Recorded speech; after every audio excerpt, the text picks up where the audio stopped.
Salut à toutes et à tous, le Palais des Sports d'Orléans qui vous accueille pour cet avant-dernier match de cette journée de l'Ikimoli Star League avec ce match, ce choc, cette affiche pour les Septors promus qui reçoivent Montpellier. C'est le deuxième match entre les deux équipes qui s'étaient déjà affrontées en tout début d'année pour la reprise de cette Ikimoli Star League. C'était le 5 février dernier. Montpellier à domicile avait pris l'avantage pour 4 petits buts, 26-22. Et Kevin Bonnefoy à la relance, le MHB qui essaie d'accélérer un petit peu avec Valentin Porte qui vient percuter, trouver une solution sur sa gauche, bien fait. Quentin Eman qui trouve Bonnefoy à la parade, le premier arrêt de la partie pour gagner Montpellier, le jeu rapide, attention de l'autre côté ça allait très vite. Et le duel remporté, son premier de l'après-midi par Hugo Desca. Les bras levés, Tom Robbins qui prend sa chance, le super tir à la hanche là. Il a son standing de vice-champion de France et année 2022 un petit peu en négatif, hein, à l'inverse avec 3 défaites en Ligue des Champions, alors certes contre du lourd, hein, contre des gros. D'Aix contre Saint-Raph, ce ballon qui échappe à Adrien Ramon, mais la deuxième lame, il avait bien suivi. Allez Antoine Blanc, Tom Robbins, et la deuxième. Antoine Blanc contré par la défense et la balle de contre-attaque pour Hugo Desca évidemment qui s'est projeté comme toujours super vite. Oh, il a effleuré Nicolas Gauthier me semble-t-il ce ballon. Quatrième parade pour lui, Adrien Ramon enfin servi, c'est compliqué pour lui pour l'instant mais le point serré. Ah il pèse clairement. Avec 2 minutes en plus, la première exclusion temporaire dans cette partie. On va le revoir, le bon service avec le rebond et ouais. Il y avait le ballon perdu par les Montpelliérains en plus assez rapidement cette possession et en cage vide, Nicolas Gauthier, mais oui. Et il en faudra quelques-unes encore hein, pour aller chercher le maintien. D'autant que ça s'annonce compliqué, hein, ça prend des points devant. Pas beaucoup de solutions, la bonne défense des Blancs qui est de plus en plus haute et le ballon logiquement récupéré.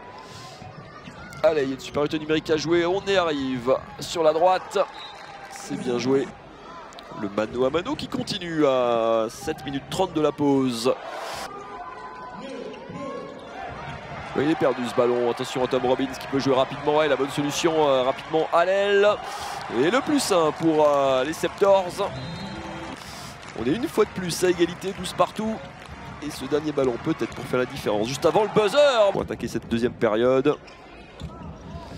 Diego Simonet qui était absent, hein, qui n'avait pas joué en championnat depuis mi-novembre quasiment. Ouh, le gros coup de bras pour tromper Nicolas Gauthier. Villemino, la bonne passe jusqu'à l'aile. Et la lucarne, superbement trouvée. Avec le retour de Matteo Faduil, avec Tom Robbins, avec Mossindi, mais la bonne défense et l'interception même des Montpelliérains. Et en cage vide, la sanction immédiate pour cette mauvaise transmission. Villemino, l'extra passe à l'aile, tout ça est bien fait. Ah, le kung fu d'escate pour Yanis Lane de l'autre côté.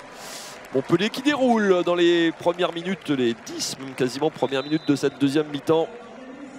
Et la sanction, le caviar Hugo Desca qui fixe Nicolas Gauthier pour Yanis Lane. Le timing est parfait. Et le nouveau ballon perdu en attaque, on n'y est plus du tout côté Saran là. Incapable de trouver même des solutions de tir. Et le festival qui continue, Diego Simonet qui enfonce le clou. Ah, la bonne passe au pivot, remarquable ce service. Tom Robbins, allez, il faut marquer en attaque placée, il est nouveau perdu, une nouvelle interception. Et la supériorité conclue par Hugo Desca qui s'en va battre Nicolas Gauthier. Qui peut aller peut-être c'est un autre déclic à son équipe. On se raccroche à ce qu'on peut, hein, et Tom Robbins. Tom Robbins, décidément. Non, la relance était trop courte là parce qu'il n'arrive pas jusqu'à Adrien Ramon et en cage vide. Mais comme dit, il faudra essayer d'aller chercher quelque chose contre cette équipe de Créteil. Battu d'extrêmement peu par Cesson justement. Adrien Ramon la deuxième lame. Il a eu sa solution jusqu'à l'aile. Nouveau kung fu. Matteo Faduil, la petite fin de passe. Et les ailiers toujours privés de ballon. Et la nouvelle balle perdue par Matteo Faduil cette fois-ci. Et le duel face à Dan Tepper. Elle est hallucinante cette deuxième mi-temps, on est sur un 16-3, il y a 16-3 en seconde période, 16-4 maintenant. 4 buts marqués en 28 minutes. Là où les Montpelliérains qui passent la barre des 30 en ont marqué 18. 18-4, 18-5, c'est le score de cette deuxième mi-temps. Les applaudissements timides du public du Palais des Sports. C'est pas tant la défaite qui va faire mal, c'est 19-5 pour Montpellier dans la deuxième mi-temps. Je le répète, parce que je suis un peu incrédule. C'est quand même du rarement vu. 5 buts marqués seulement par les Septors en 30 minutes. Vous avez là évidemment la clé de cette partie.